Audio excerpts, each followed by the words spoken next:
Firestorm of debate continues after a prosecutor's decision to release the evidence the grand jury reviewed in the shooting death of Michael Brown.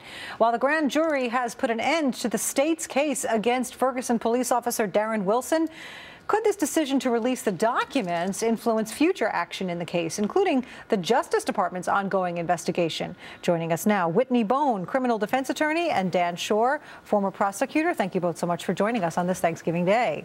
Good to see you. Now, Whitney, you say the grand jury proceeding was a farce because the grand jury was asked to evaluate whether there was probable cause that Darren Wilson did not act in self-defense. You object to that phrasing? I do. I think that the issue was that the prosecutor in this case, Mr. McCullough, he presented it to the grand jury in a manner that to me came off as intellectually dishonest. He presented it in a manner that he expected them to not issue an indictment, which kind of bastardized the whole process of having a grand jury. I think it was a farce. I think that they should have had the accountability as governmental officials that if they thought that there was not sufficient evidence to prosecute Darren Wilson, to stand behind that and to not do it, not to take it to a grand jury and ask them to make some public validation of something that they don't have the ability to do. Dan, they just don't. How would you evaluate the prosecutor's handling of the case? Look, the prosecutor's role in the justice system is different than any other attorney. They're not supposed to seek a specific goal or work for a specific person's interest. They're supposed to seek the truth and seek justice. So, of course, different witnesses are going to be treated differently in the grand jury. And witnesses who this prosecutor thought were lying or had inconsistent statements, they were confronted in a vigorous way, and other witnesses weren't. That's appropriate. And then the grand jury can sift through all of that and make a decision. If people want to debate how the grand jury heard evidence and whether the prosecutor should have asked different questions or called different witnesses, that's legitimate. But this is a complicated case, and it was right for a grand jury to hear everything and then reach a decision. And the reason we know exactly what went on is because of the release of the grand jury proceedings transcripts. Now, Whitney, you feel this might cause a chilling effect on witnesses down the road?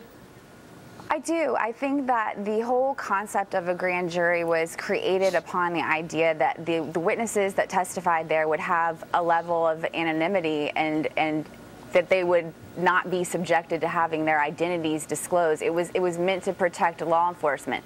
It's a really odd situation where you're dealing with a cop who is now the suspect and the subject of the grand jury proceedings.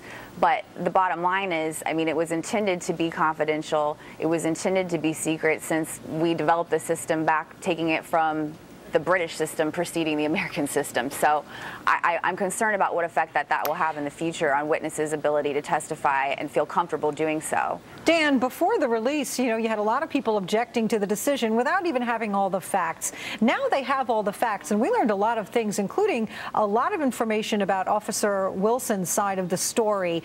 Do you support the transcript release? Absolutely. I agree that we want to make sure witnesses aren't afraid to testify in the grand jury, and that's why it's usually kept secret. But here their names were redacted. This is a very important case for a lot of reasons. It's also a very complicated case because you have witnesses who testified in the grand jury who have very different versions of what happened that day. Can you imagine what people would be saying now if the evidence and the grand jury transcripts were not released and all we heard was that there's a grand jury decision not to indict? It's really important that the evidence is available to the public so people can really look through it, read through it, and then question things that they think might not have been done right and say what they think was done correctly. Whitney, what's next? We have a Justice Department investigation. We have the potential for a civil suit. Right, that's correct. And I mean, the issue of whether or not they'll be able to utilize the testimony from the grand jury for the Department of Justice if they decide to pursue some civil remedies against Darren Wilson for violating Michael Brown's civil rights. That'll be interesting to see how that develops.